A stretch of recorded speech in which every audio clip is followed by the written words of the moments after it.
Hello guys and welcome to the ProDota Cup series by Smashcast TV. We have a match today between MVP Revolution and Geek Fam. It is the grand finals for this beautiful tournament. I'm losing my voice. It's the grand finals for this beautiful tournament where both MVP Revolution and Geek Fam have a spot to earn that hope, that beauty, that gold that it is to win the ProDota Cup series by Smashcast TV, SDA region. Right. MVP Revolution is fighting against Geek Fam for that beautiful, beautiful spot as the winner of this tournament. But however, they come here with a winner's game advantage. They come here from the winner's brackets, and Geek Fam is taking them for all they have and actually robbing them blind of their win because they've already taken 2 games. And if Geek Fam win one more game, they will actually be considered the winners of the ProDota Cup series, despite coming with a 1 game disadvantage into this grand final. More importantly, MVP Revolution was coming in as the favorites, and somehow Geek Fam are slapping them right in the face, utilizing their new addition to their team. Yeah, apparently very well, and they are playing really out of their mind here, Geek Fam, with good drafting. I mean, drafting has always been consistently either as good or better than MVP Revolution's, but the execution has been superior for most of the time. And now, let's get right into the draft. Without further ado, let's not talk about the teams, let's talk about myself. My name is DSwordfish. I will be your caster for today. Let's see what the draft has for us. MVP Revolution, banning out the Nyx Assassin, Bat Rider, Abaddon. They pick up a Slaughter and the Axe. Geek Fam, the Trim Protector, Legion Commander, Lifestealer, and Tinker. They pick up a Rubik and a Sand King. Rubik and Sand King to start off with a bit of stunning just in these 2 supports. They do run him as a support, and it is very common to see Raji Sand King, so would not be surprising. You kind of counter the Slaughter pretty well because your Burst Strike becomes much more useful than his Slithering Crush as the game progresses. And of course, you also bring up the Epicenter, right? So in general, his ultimate's better if you do have a lot of physical damage, but your ultimate's better in the consistency sense. They're also picking up a Terror Blade right now, so hopefully it's not another Sven pick for MVP Revolution because they do seem to think that that counters it. The ban of the Lifestealer is a bit weird. That Invoker much better for MVP Revolution. Okay, so they're going with their strong picks. They know that Stormcat needs the Invoker. Geek Fam run with the OD. And they still need an offlaner. Whereas MVP Revolution, they need a carry and a support. So first support, just to be easy, I would honestly not pick my carry so early. You know the Terror Blade already. You can go for the Juggernaut if you're really afraid because Terror Blade is really weak against Juggernaut. And so is the OD in general. Maybe the Slark would also be a pretty good option because the Shadow Dance, but the Sanity Eclipse can destroy the Slark, which is a terrible idea. So in general, the Juggernaut seems like a better idea here for Pubber if you do want to go for the pick now.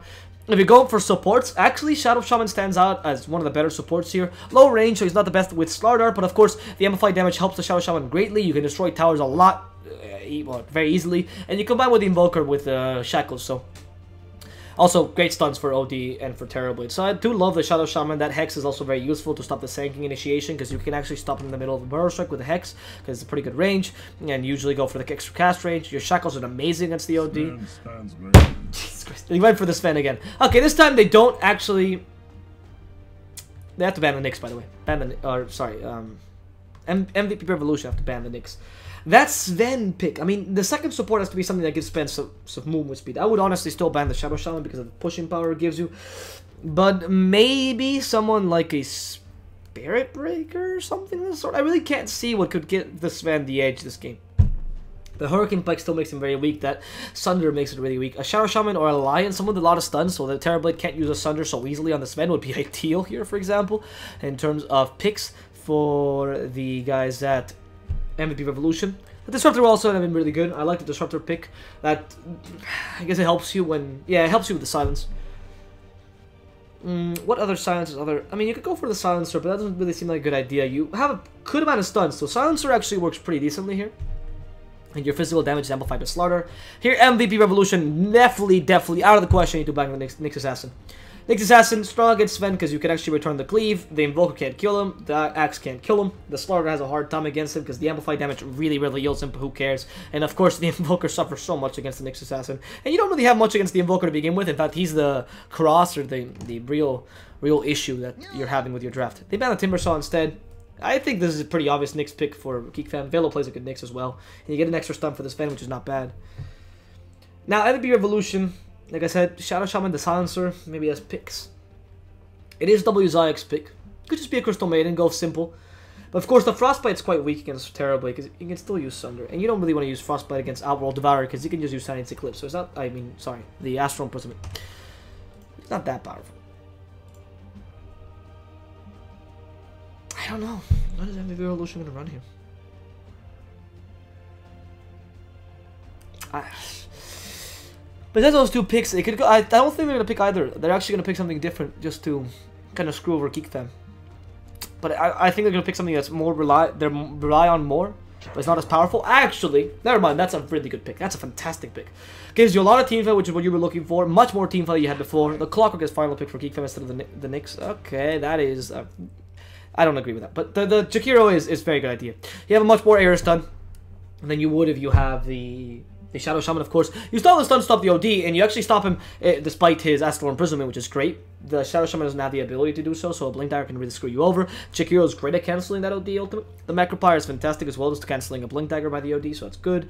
The Terrorblade can't really use Sunder, because the Ice Path is low cooldown spell, pretty long stun as well. And the Rubik can steal your spells, and if he steals Ice Path, that's a problem, but besides that, if you play well, you should be perfectly fine, honestly. There's not much the Rubik can steal unless he really goes close to the Jakiro and steals right in front of his face, because the spell steal's range is not as great as the Jakiro's Ice Path, or in general anything he does range. Now most you'll be able to steal Dual Breath, or maybe even Liquid Fire. Actually, not entirely sure you can steal Liquid Fire, but you can definitely not steal the Macropyre or Ice Path. Unless the Jakiro's playing badly. Jakiro also works really well with the Invoker. I really love that Jakiro pick. In fact, with these last two picks, they completely changed the draft, in my opinion. From MVP Revolution losing consistently because the draft is not as strong, to Geek Fam losing consistently. Or considerably, not consistently, sorry. As Geek Fam, that Nyx Assassin pick with the Jakiro is golden for them, right? Even though they're playing against a Slardar, the Clockwork is going to be destroyed by the Sven. He needs a Blade Mail. The Invoker can also Sunstrike him easily. The Axe can stop his initiation. The Jakiro actually crutches until he grabs his Blade Mail. And even when he grabs his Blade Mail, the HP of a Jakiro is as big or bigger than the Clockworks anyway, so unless you get a lot of levels on the Clockwork. I really don't like that Clockwork pick in the end. Oh right, it says I see. It says how much. I didn't know you could do that. Alright, let's change the drafting phase for the proper things. Thought that's actually working well today. But anyway, what I was saying is Geek Fam, that draft, that Clockwork last pick might not work too well. If they do win, it's going to be definitely because of execution, because the draft is a bit weaker than the enemy team. The Sven is slightly countered by the Axe, but they have so many stuns to stop the Axe. That everyone in this team in MVP Revolution have a stun. That's not their ultimate, so they actually have a lot of ways to stop this under. They shouldn't be too worried about it. Is that the new set for Sanking? It actually looks quite beautiful. It looks like a fucking crab. That's actually really cool. Alright, let's present the teams real quick before we go on with the analysis. My name is DSwordfish. I will be your caster for today. And we have a match between Geek Fam and MVP Revolution for this finals of the best of 5 between for the finals for the ProDota Cup tournament provided by Smashcast TV. Here, the SEA region specifically. What a long name for the tournament. And it is the possible last game. Oh, screw it! I actually completely forgot about that. That's my bad. It should have been. It's actually 2 wins for Geek Fam and 1 win for MVP Revolution, but that's my bad. It's not that the other win didn't count. It's just that I'm not used to admitting. I'm sorry. Regardless, if Geek Fam win this last game, they've won this series. But if MVP Revolution get it, then that's it.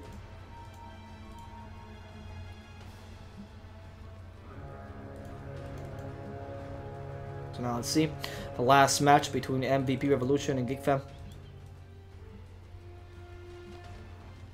It's going to start about now. Let's present the teams real quick. My name is DSwordfish. I'll be your guy for today. Tiki will be the player on the Old World Devourer in the mid position today. Velo will be playing the Clockwork in the offlane position. The Terrorblade played by Psionics in the carry position. 2 supports here being Raji on the Sand King. And finally, the Rubik played by As for MVP Revolution, W Zygo will be played by Jakiro. We're playing the Jakiro. Stormcat on the Invoker in the mid lane. Carry Pubber as the Sven. The Blizzy in the offlane with the Slardar. Or sorry, the second support with the Slardar. Napaloshka will be the offlaner here on the Axe. However, the Axe decided to go to the jungle. And it's going to be Raji or Blizzy playing alone in the offlane, so getting a lot of farm, playing very greedily this lineup, knowing that the late game has to go for them.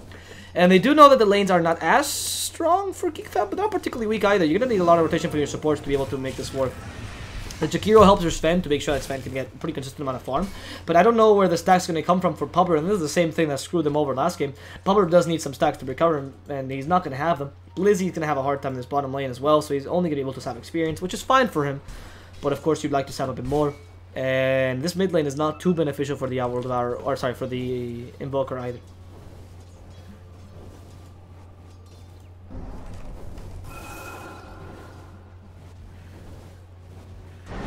Okay, Stormcat. I mean, I'm really curious. He went for the Alacrity build, which is not a bad idea. OD doesn't really harass you as much in the lane. It's more of a stopping you from hitting and hitting you once in a while and actually being a real threat to your life. So going for the level 1 Alacrity, especially when the Astral Prism is only level 1. Really clever.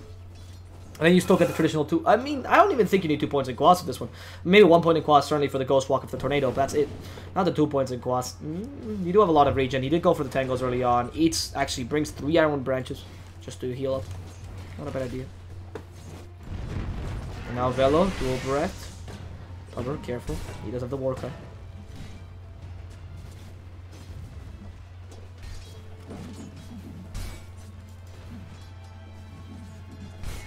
And with this MVP Revolution, we'll continue to take the creeps down. Velo, careful with the cogs. Because, yeah, he's actually quite an annoyance here. Velo to Pubber, if they leave him alone, he can't really use Warcry to harass him properly. And Warcry is what gives you the edge over the enemy offlaner because of the extra armor. They're both going to just grab a lot of experience because, or gold, because of course both of them can do well against melee heroes. So it's not really going to be a problem for either. The interesting lane, I don't know where it is because I don't think there's going to be much aggression from either team in the early game. There's no point in being much aggression. I mean, the difference is null because both teams have pretty decent lanes. They're both going for different objectives. I mean, Geek Fam... Oh, wait, Raji actually going for the middle lane. That's a really good burrow strike. It is exactly what we were talking about earlier. Geek Fam is going for the mid lane. That's what they want to win. That's why they pick the OD. And they also have the Terrorblade farming pretty safely in the bottom lane. All they're creating is space for him. I mean, a bit of harassment ability, but not too much. Not enough to actually create a problem here for Terrorblade. And I mean, he's trying to do a lot of harassment with only physical damage. That's what the Slaughter deals. Literally only physical damage. There's no way you're going to stop a Terrorblade. There's just no way. Even with a Sunstrike from the Invoker, you can't kill him. There's no way you're going to stop him from farming or anything. The only thing is that the Sven, for some reason, has not missed as many last hits as the Terrorblade. That's the only difference, really. Missing last hits is what's creating the difference here between Pubber and Terrorblade. Mainly because I think the Terrorblade has been last hitting a lot on the tower, and that's not really beneficial for him. Because Terrorblade doesn't have that high of base attack damage. Even though Pubber just missed a couple last hits to even out the odds. That's good. Let's see how Terrorblade is doing. Okay, no, not missing any. Good job, good job. Right.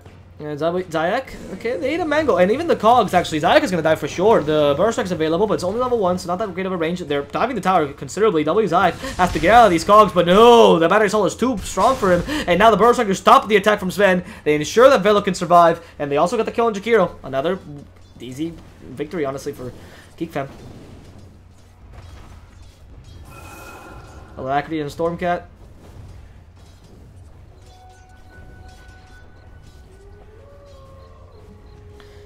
And that is, I mean, that Alacrity on Stormcat is helping him last quite a while, but you see that lack of quads is making so that Tiki can just play aggressively, and it's working out for them. Tiki being able to play aggressively is important because, of course, the fact that he's doing that allows, if he can play aggressively and he knows he has no quads, then he can push the Invoker out of lane and just get a solo lane and solo experience. Right now, the Invoker does have less last hits, but as a considerable amount of denies, he's not doing that badly in lane, honestly. You'd expect much less from an Invoker against an OD, which is a solo lane. And now with the help from the starter, they might be able to even these things out. They know the starter's not there, but of course he's not going to be in the lane anyway. This rune's going to be really hurtful. They have a Sunstrike ready. I mean, they do have a Meteor. I think what they're waiting for is to use a Cold Snap, I suppose, because the Slithering Crush needs to come with a Meteor. That's the most amount of damage. Slithering Crush, come on. Really? Just choose not to do it. Okay, Teehee, why are you walking so close in? Slithering Crush not going to catch him because he has boots and you have boots. So in the end, it's really hard to actually use the Slithering Crush. That was a weird play. They could have just killed Teehee with a Meteor and Cold Snap, but instead they chose not to. I mean, Stormcat would have lost all of his mana, surely, and he couldn't use Alacrity, I suppose, but the Cold Snap is so powerful here, and together with the Slithering Crush, that damage should have been sufficient for Teehee. He can't use the Astral Imprisonment during the Slithering Crush, and they lost the Invis Rune. They actually didn't have any vision of it, and nobody was around, but they didn't know this, of course, but the only hero they didn't see was Raji, and Raji goes Burrow Strike, but it's only level 2, so are you really afraid of that Burrow Strike level 2 on the Invoker? Because the Stars dies for an OD kill, it's definitely worth it. Don't know, that seemed like a weird play. It's a waste of an Invis Rune just because they were confident in it. Apolloshka in the bottom lane actually catches Psionics. Okay, that's going to deal a lot of pure damage to the Battle Hunger as well. He's committing to this, but the Burrow Strike will make this hard for him. He still doesn't have much armor with that Berserker's Call, and Apolloshka will have to go back into the trees where Power now, seeing W Zyke die, the Sunstrike will come by. No need for the Sunstrike because it's not going to hit Geek Fam at all. In fact, it's just going to let Geek Fam, not going to hit Velo at all, so it's just going to let him get the kill and walk away unscathed almost. And he doesn't even have the hook shot, just catching the Jakiro battery assault is one of the better heroes to go against Jakiro actually. But oh, Raji caught out by Battle Hunger. Yeah, I think there they go with Berserker's Call, Sunstrike, and then finish him off. That's the idea. I realize now. Oh, now Velo using the Conqueror to Pubber. There's no creeps around him, so Pubber doesn't actually divide the damage, but the Sunstrike misses on Velo completely, and Pubber will be forced to go to the Shrine if it's already active. Yeah, it is active, so if anything, he'll go for the Shrine. Allow Stormcat to spam a bit more spells. He's been using Sunstrikes more openly, I guess, now, but it still hasn't been too effective for MVP Revolution. Not getting any kills just yet. Geek Fam again dominating the early game. I mean, it's what they wanted to do, obviously, dominate the mid and bottom lanes. And right now, it's actually Psyonix the same amount of last hits or more than Sven. With the harassment of the Berserker's Call, that's going to change very soon. All they need is one last hit from the Culling Blade, but Napaleoshka can't fight Psyonix. Meanwhile, on the top lane, Blizzy falls to Clockwork's damage.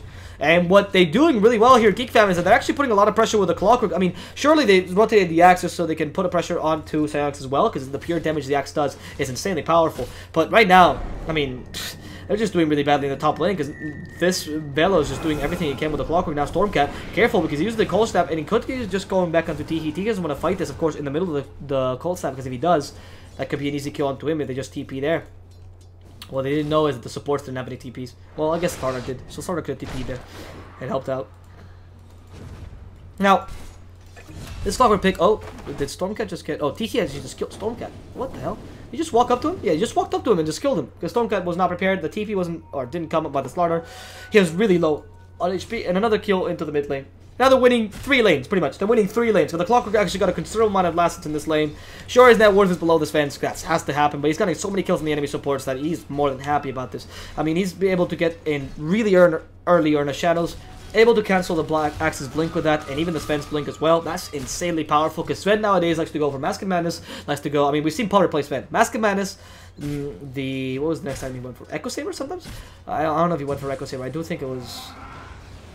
BKB, and then the Blink Dagger, so... Okay, Terrorblade. Psyonix is going to be crushed down here with a Sunstrike. Good Culling Blade. Good recovery by MVP Revolution. Of course, they get the kill, but in exchange, we'll lose too. Napaleoshka's pretty tanky, but Velo here with the hookshot still available. He's not going to let Napaleoshka get away. Velo will get that kill, and mega kill streak for him. Double kill as well. While T, he just harasses this middle lane a bit more. Right, so if he goes for Mask of Madness first, it's quite the build-up. He sometimes goes for other items before, maybe an armlet or something of the sort. Heaven's Halberd, we did see him go for Heaven's Halberd last game to stop, well, Terrorblade actually, so it might work this game as well. The whole point here is that the Sven really doesn't grab the Blink early or the BKB, so his mobility is quite hurt by the Earnest Shadows if it comes out early on in Velo. That's weird. Why are you going for double that? I thought it was Earnest Shadows now, but now I'm not entirely sure. Oh, that's going to be a Medallion. Interesting. Solar Crest. Solar Crest for setting on the Clockwork. I would have liked to see a 4-staff before a Solar Crest. I see the Earnest Shadows is cheap, but the Solar Crest probably going to be turned into... Or, sorry, that Medallion of Courage probably going to turn into Solar Crest. Stormcat dies in the middle lane. Easy kill. Roger just comes in with a Burrow Strike. An important kill, but easy run nonetheless. Telekinesis, bring back Chiro. Another easy kill for the guys at Geek Fam. They're starting to really dominate this game. I mean, this domination that they got in 2 lanes, the fact that Clockwork got so out of control in that top lane was ridiculous to them. Velo... I mean, I don't know what to say. Velo really destabilized this whole thing because since he was killing so many supports, they actually couldn't get that many stacks on for the Sven. If you see, no ancient stacks, the Sven is not actually that farmed. His lats are pretty decent. He's been farming well in lane, but his net worth is pretty low because, of course, no stacks. And oh, Tiki just died here to a Sunstrike. Master Imprisonment, Sunstrike actually hits, and the tower will finish him off. Tiki dies because Stormcat tricks him. But as a result, Velo does get a kill on Napaleoshka in the bottom lane. Hookshot plus battery assault apparently is all he needed. And he's going for the Medallion first, like I said. Probably going to finish off that Solar Crest before he moves on to anything else. And, okay. The Solar Crest is alright on Clockwork early on. I do love that 4-staff because it gives you the mana you need, the mana regen in general. Gives you regen, which is fantastic. And that mobility, which allows you to stake someone in the cogs. So, yeah, it's... Don't know. It's definitely not looking good for Geek Fam right now. MP Revolution. Careful, Stormcat. It's an easy kill. If you get a Burrow Strike on. Oh, wait, never mind. Yeah, there's no Sunstrike. Because he's the guy that has a Sunstrike. Alright, there's a bit of global damage, though. They can definitely not kill a Stormcat. Okay, well, they use the dust. They're committing pretty heavy to it. There's no epicenter. So Raji is just hoping to get the kill with auto attacks, which is a bit crazy. Evades the Stormhammer. Evades a Stormhammer, that's pretty good. What is Roger going to do? Accomplish nothing, but did stop Invoker from farming. He got a bit greedy there. With Quas, it's a bit hard to take the Invoker down, especially if you're just sanking. Your auto attacks don't deal much damage. But hey, it was a good attempt, and you do force the Invoker to back away, so that's not entirely bad. Raji is caught out by Napoleoshka, but of course with Tiki around to help him. Not the easiest of ganks. Notice how Tiki is going for the Blink Dagger instead of the Force Staff or the Hurricane Pike first. The Hurricane Pike is classically the best item on OD in the game. If you want to play aggressively, the Blink Dagger might be better because, of course, you are winning by a lot right now. Geek Fam is winning by a lot. 4,000 net worth difference at minute 11. That's a considerable difference, especially when you're up against a Sven.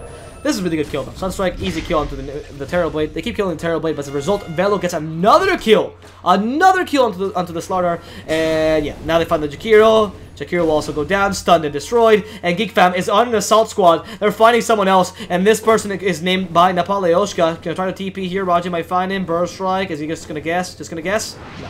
Napoleoshka will TP away in time. Good. Assault squad did not work too well for Geek Fam. But like I said, they're going on the offensive completely. They do have map domination. The wards they're putting up is very offensive. Force Staff is great, but not as good for initiation. If you have good vision, and also the Rocket Flare helps you in that regard. Good vision. And of course, if you are dominating the game and have the tempo control in the game, which is what Geek Fam does right now, then the Blink Dagger is much more useful than the Force Staff. Able to blink farther away, able to initiate onto farther away enemies, and punish anyone that's out of position for MVP Revolution. Thus making any attempt at coming back much harder, because if they are out of position, you'll blink in and destroy them with 4 or 5 attacks. The Hurricane Pike is nice, the mobility is good, and of course the stats you get are beautiful, but you really rather have, if possible, the... There it is, sorry about that. I don't know why that was out of position. Yeah, if you do, you rather have, if possible, the Blink Dagger, because like I said, the extra mobility is so very useful. You can do things like this one, for example, to catch double Zayek. Velo gets a monster kill against Napoleoshka. I don't know why he keeps getting solo kills, but hey, somehow he's gonna just TP away. He knows there's no bash on the Slardar, so he just walks away in the solo crest. He's the second most farm hero in this team just because of the constant kills he's getting. Meanwhile, Psionics is managing to take this bottom tower down. Let's not forget that Geek Fam was actually winning 2-1, not 1-1. Just a mistake, the admin being me. And the guys from Geek Fam, if they win this third game, will be the 3-0 completely against MVP Revolution, winning the ProDota Cup tournament against all odds. Not only the odds of, well, people betting because nobody believed in Geek Fam, but also the literal odds of coming in with 1 game disadvantage. And they want to stop the Puppers TP, and instead they find Raji. Okay, Stormhammer first. The Epicenter's been committed. No Ice Path to stop that Epicenter from happening. And Stormcat will probably go down. They need one more hit, but they don't have it just yet. The Cold Snap steals something. Kill Stormcat, goddammit. Napoleoshka will stop this from happening. And yeah, will be the next target aggression. Actually, Teehee comes from behind, kills Stormcat, and still wants to fight. He has the Astral Imprisonment to just blink away if needed. Actually, just gonna use it on the Slardar. Screw it. They know they don't have Ice Path. The lack of Ice Path makes Akiro a pretty strong hero in terms of damage, but a very weak hero in terms of initiation. And they're taking advantage of that. The lack of bash also in the Slardar. Those TPs are coming in left and right, and they're not really afraid of what the enemy team can do because really they didn't level any of the stuns on their team. You can see the MVP Revolution was going more for a... We win lanes through domination, and then we go for kills in the mid lane, in the mid game. Oh, that Macropire actually hurting Raji quite a lot, but the Burrow Strike stolen. They want to keep Pupper in place. They're not going to catch Yeo with that Sunstrike, but they will find the Sven with Astral Imprisonment. He can't quite kill the Jakiro just yet. That's a second stun. Beautiful Burrow Strike stopping the Slardar's stun, and that makes no Slithering Crush. Blizzy might have to commit suicide just to get this kill. W Zayek instead will do the same, actually, because why not? And in fact, Blizzy, Slithering Crush, catches Teehee. It does hit Teehee. Good impact. Raji. Does he have enough mana? He does not, so he can't use Burrow Strike. Blizzy is running away himself, and Napoleoshka is coming in with an Invis Rune. This might not be the best initiation, because Teehee might just kill him by accident with Astral Imprisonment. Sven, though, does not have Mask of Madness. There's the Cooling Blade. Actually gets a kill. Good job here, Napoleoshka, but as a result, might just die. Here, Teehee just gets the one last hit on Napoleoshka, but he can't quite get it. In fact, he's been hit by the Cold Snap. That Cold Snap is so annoying, and Teehee will go down. That's 3 kills for MVP Revolution. Meanwhile, Terrorblade is getting a lot of space in this top lane, as managed to farm himself just up a bit. Clockwork doesn't die either, who's going for Blade Mail. It seems like Clockwork's pretty excited to just initiate. I mean, there's a battery assault, so he can just kill the Invoker alone. The Solar Crest deals a ridiculous amount of damage. Where's the Rocket Flare? They do have 2 wards there. They do see the Clockwork entirely. And he doesn't have vision. Does not have vision. So that possible kill they could have had against the Invoker, just not going to happen. That's unfortunate. But MVP Revolution at least get, you know, a bit of an advantage there. The Clockwork doesn't die. The OD does, but he's still top in net worth. He still has the Midas, so it's a bit hard to bring him down. However, they've managed to, or they forced the Terrorblade to just be a... They forced him to play 4 Protect 1, because they know they don't want to lose the Terrorblade in the farm he has. His GPM doesn't reach 400 as a result, because he hasn't been really utilizing the farm too well. Terrorblade early game can't farm that well. He's waiting for his items and waiting for the Yasha probably to engage in team fights. And with that, MVP Revolution actually have a chance because they don't have a super snowbally Terrorblade, just a super snowbally AOD. You can deal with that. Good Sunstrike, gonna catch out Raji, easy kill. And Apolloski using the Cooling Blade at the end just to get the movement speed bonus. And with that, MVP Revolution, I mean, they're not winning by any means, but hey, they're recovering slightly. And the Sven is only 200 away from the OD. Not that bad. He's going for Heaven's Howard first, which is fantastic against an OD, by the way, to stop him from attacking. OD just needs to get a bit of space if that happens, but yeah, they're still ready. And they get another kill on Apolloska. I keep not seeing these kills because the Clockwork just goes in, hook shots, and kills them. That's the Jakiro, by the way. Yeah, Astral Imprisonment plus the orbs by Jakiro. Bottom lane, Velo continues to put pressure. And he does have the Blade Mail now, so Velo is going to deal a ridiculous amount of damage. Somehow the Rubik stole Alacrity, which is ridiculous in combination with the OD, or with a Clockwork with the Solar Crest. I hope he does go for the plus 50 damage, because it's going to deal a ridiculous amount of damage with the plus 50 damage. Now, 75 Rocket Flare damage is not bad, honestly, but the plus 50 damage, if you go for Solar Crest, it's just so much better, because you have the minus armor. And of course, the amount of armor the Clockwork has right now, it's plus 16 armor just because of the Blade Mail and the Solar Crest. It's not bad. They're pretty cheap items. It has a lot of resistance from most of the damage this Sven puts out. This has a Storm Hammer, but doesn't really care about that. And he still has the Blade Mail to stop Power from really killing him, because the Blade Mail kills himself. Oh, really good call. Hook shot. Now with the Battery Assault hitting Power pretty hard, and the Aspa misses onto the Clockwork. Clockwork alone is going to kill this man. In fact, great telekinesis to put Power into the cogs, but that's the Chinese already comes out, misses Power, but hits the two of them. W's Eye gonna go down to Tiki first. The Deafening Blast will hit him, but a second too late as Jakiro's already dead. Psyonix wants to dispel that annoying amplified damage onto him, and in goes OD. Wow, with a 4-step from down. The Burst also finds the Paleoshka. Easy kill. Stormcat has no mana. The Solar Crest taking away all his armor, and Stormcat, one more hit and he's dead. Can he survive? There's no way. Psyonix will end up taking that kill. That's a team wipe for Geek Fam, and this means another tower. That brief but beautiful moment I hope that MVP Revolution had is completely gone. It's completely gone. They go back to losing by a lot, and they go back to possibly losing another tower. Giving more gold to the enemy team. Yasha completed on Terrorblade, and now Terrorblade is actually as farmed as the Sven, if not more, actually, by a whole 1,000. And the OD still continues to catapult in terms of, or snowball in terms of farm. Similar to the Clockwork, is not far behind. He's actually being the Sven himself. It does not seem like Geek Fam, or sorry, it does not seem like MVP Revolution can recover from this easily. They need to get a lot of ganks and try to utilize that Midas on the Invoker for something, because, geez, that Midas is not giving him the net worth he needed. I mean, he has 352 gold per minute. That's horrendous. That is a terrible GPM. And without the Aegis, Stormcat just doesn't have the effectivity. So killing Stormcat right now is super important. Being able to kill him. Now, Clockwork is 9-0 and 6. 9-0 and 5, sorry. That's ridiculous. He's participating in all kills but 10. So that's a considerable amount. I mean, more than half the kills. 2 more than half the kills. And he's also not died a single time. That's great. Good job, man. On the other hand, you have the Invoker, who is 2, 5, and 4, died 5 times and is unable to finish his Agonist. But of course, MVP Revolution are going to fight this till the end, because this is the last match for them. This is the last match if they lose. They can't really lose this match. They have to continue playing until the end and hope that they get a miracle to just turn this around. I mean, it's not that dead yet. All they need is Invoker Ags, get a couple of objectives, get some farm for the Invoker, and once they have Invoker Ags, even with the little items, the Invoker can do a lot. All you need to do is combo, and hope that the Blade Mail doesn't kill you, and then you should be fine. Just don't bother with the Clockwork, he's gone. But everyone else, yeah. That Soul Crest helps so much against the Roshan. Easy pickings. And MVP Revolution have little team fight to really deal with this. Maybe a Sunstrike from Stormcat to see if the Roshan is there, and maybe even deal a bit of damage if it was an early Roshan where everyone's low on health because they're trying to take a Roshan pretty desperately. Right now, with a 5-man Roshan with Solar Crest and a Terrorblade and an OD, they all deal a ridiculous amount of damage. Yeah, I don't think this is a good idea for them. That's a Sunstrike, and finished off. Finished off Aegis, sorry. Finished off Aegis. Finished off the Roshan. And Aegis goes for the OD. That's what I meant to say. Hurricane Pike already on Tihi, so he has his weapon of the mass destruction. We already see how much damage that those 4 orbs do. Those 4 attacks from Hurricane Pike are ridiculous in combination with the OD. And also gives you, I think it's, wow, 16 intelligence stolen. If they all hit, which is rare. Usually 2 to 3 hits, so, but that's 12 to 16 intelligence. Or 8 to 16 intelligence stolen. On average. On average is 8 to 12, but 8 to 16 if you want to count the maximum amount of intelligence stolen. Let's be optimistic here. Pubber himself going for a BKB because he really needs it. Unable to finish it, Heaven's Halberd. I don't know how good that is, though, because just having a Sanjay, I mean, it's useful, but of course you do need a BKB to stop the attack of Geek Fam. However, Heaven's Halberd would have helped you a lot against the OD. The BKB won't help you against the Sunder. We haven't even seen a proper Sunder this game from the Terrorblade. We just haven't, because Silence hasn't needed it a single time. That's the worst part, when you haven't even been able to punish the Terrorblade enough, that whenever he gets caught out, he's dead, right? He's got caught out 2 times, and he died. But if he doesn't get caught out, I mean, he's surviving. He's surviving 100%. No, Hurricane Pike, and really, Tiki goes far in just to get this kill on the Jakiro. But that's an easy kill. Hook shot from Velo, committed maybe a bit unnecessarily. Tiki just killed him with a Hurricane Pike, or simply with auto attacks, honestly. But, I mean, they committed a hook shot just so they can kill the Jakiro. They still have the Aegis.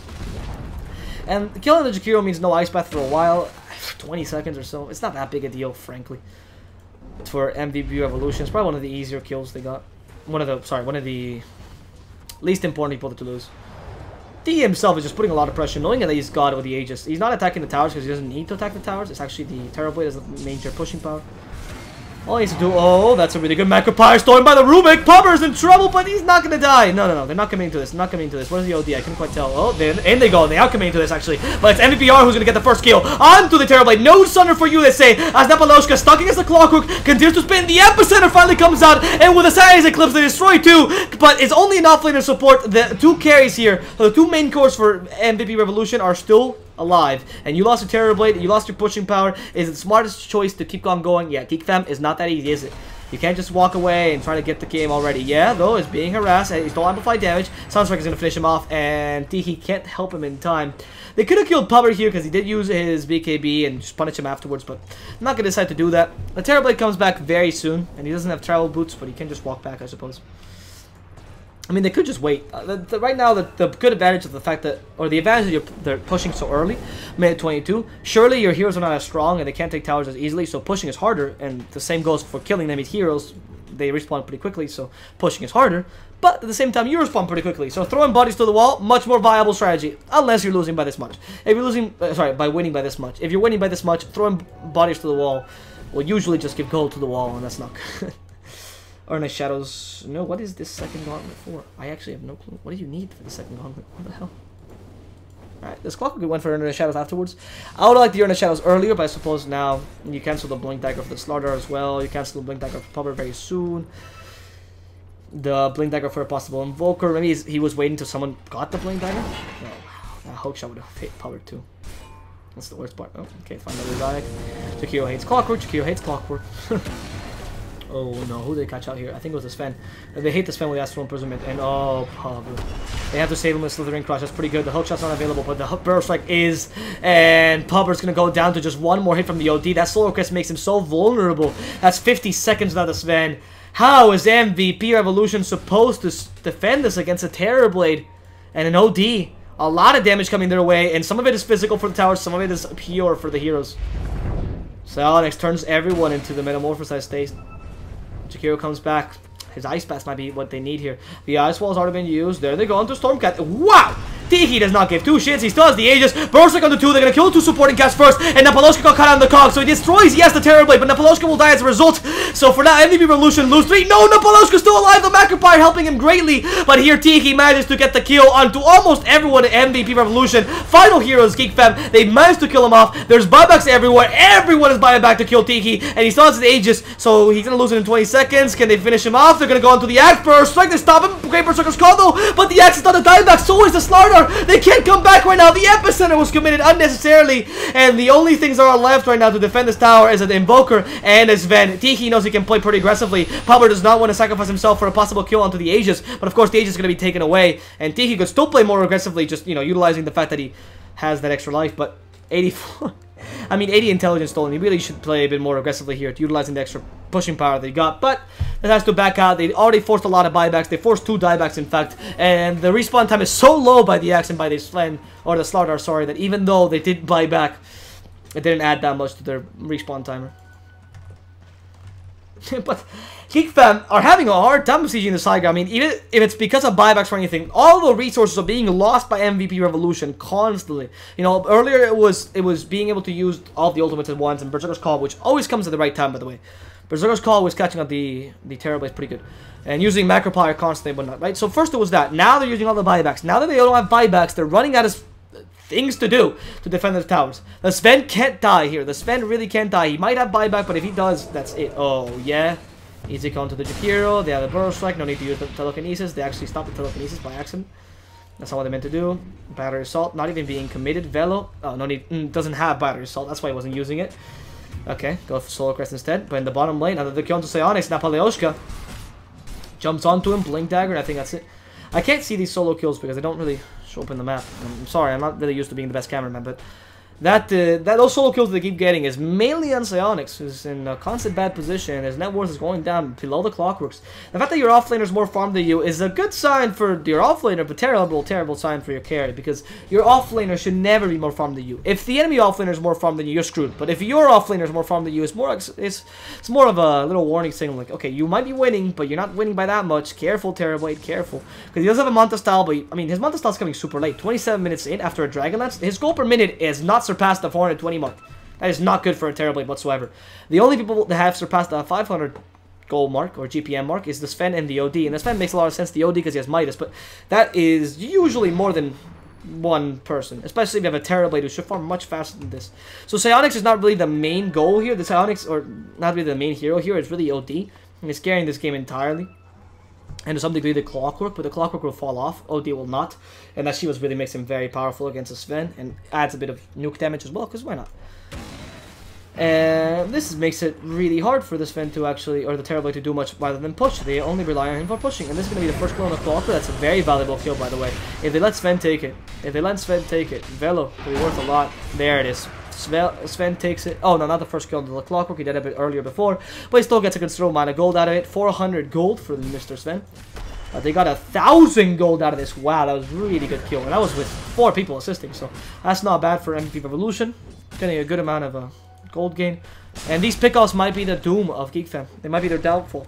If MVP Revolution keeps getting pickoffs and pickoffs and pickoffs, then they might be able to turn this around. And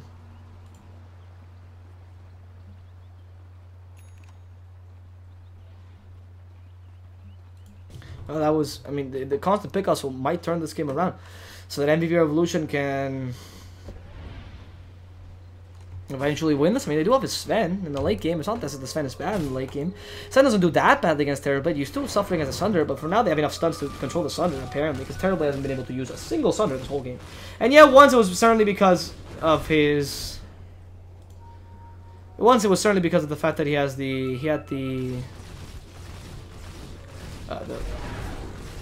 he didn't need to use it at the beginning. He didn't need to use it at all because they didn't really kill Psionics except in solo ganks, which is not a big deal. But now in team fights, they're just stunning him consistently, and even though he's about to die, he can never use that Sunder. Never use that Sunder. You do want to go for the plus 15 all stats so you can use it more often, because one Sunder in one team fight is good enough. And as long as you catch a Sven. The thing about it is, a Sven is probably going to go for the minus 8 second Storm Hammer cooldown. I know, it seems crazy because you would rather go for the plus 65 damage. That seems like a no-brainer. But the plus 65 damage doesn't add to the God Strength damage, by the way. It's just a flat plus 65 damage, similar to how MKB would work and a Rapier would work. Except less, obviously. Idiot. But the minus 8 second Stormhammer cooldown might prevent the Thunder, and in this situation, it would be a good idea to have that extra stun, because yeah, you have a lot of stuns in your team, but you know, getting that extra Stormhammer, it's a stun every 5 seconds, I believe. Yeah, so a stun every 5 seconds mean that lasts 2 seconds, meaning you have 3 seconds where you're not stunned. In a team fight, that's not bad. I mean, that's easy to prevent the Thunder with that. You have a whole 2 seconds to finish him off when he's a low health, so he can't use the Thunder. That's not a bad idea, and he's forced to get Lincoln or something. All right. By the way, MVP Revolution have been came from the winners brackets. If they shouldn't play Dota, then nobody in this tournament should, because they beat all of them. They've just been, I mean, it's just Geek Fam playing really well right now. Ice Path. No. Psionics going with a Silver Crest. And as their Stormhammer, Metamorphosized Terrorblade might go down. Macropyre actually hitting him, but good ass Storm Prism to save his life. The hook shot finds Velo!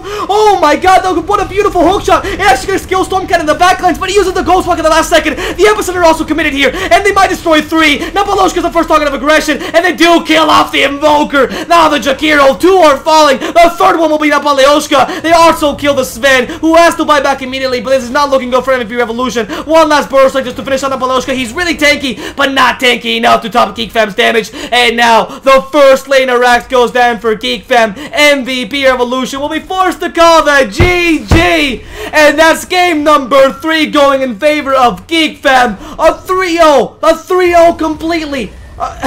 Holy shit.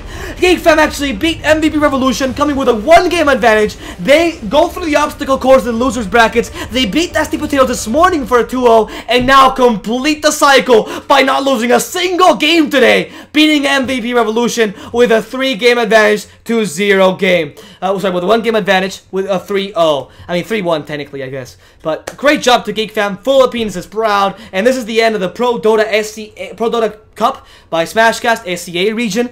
We're gonna have some more ProDota in around 2 weeks. That's when the next season starts for EU and for the US. But for now, we're gonna say goodbye to this beautiful SCA region as Geek Fam and MVP Revolution close this tournament out. It's been a pleasure casting this tournament, guys. Honestly, I very much enjoyed it. My name's been DSwordfish. Hope you've enjoyed the cast. If you do want to watch any of the replays in the tournament, they're all in my YouTube channel, my personal YouTube channel at youtube.com/AlvaroSave. But if you can't spell that, don't worry. Go to my Twitter at DSwordfish. I'll put the link in the description, and then you'll see all the games that you might have missed. They're all in glorious 180p, 60 FPS. Do not worry, unless YouTube downscales it. But I usually record them at that level.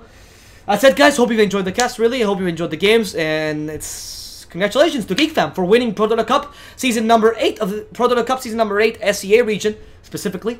So, congratulations to them, and I'll see you guys very soon with some more ProDota Cup. If you did enjoy the cast, again, follow me on Twitter, and you'll see what I'm casting next.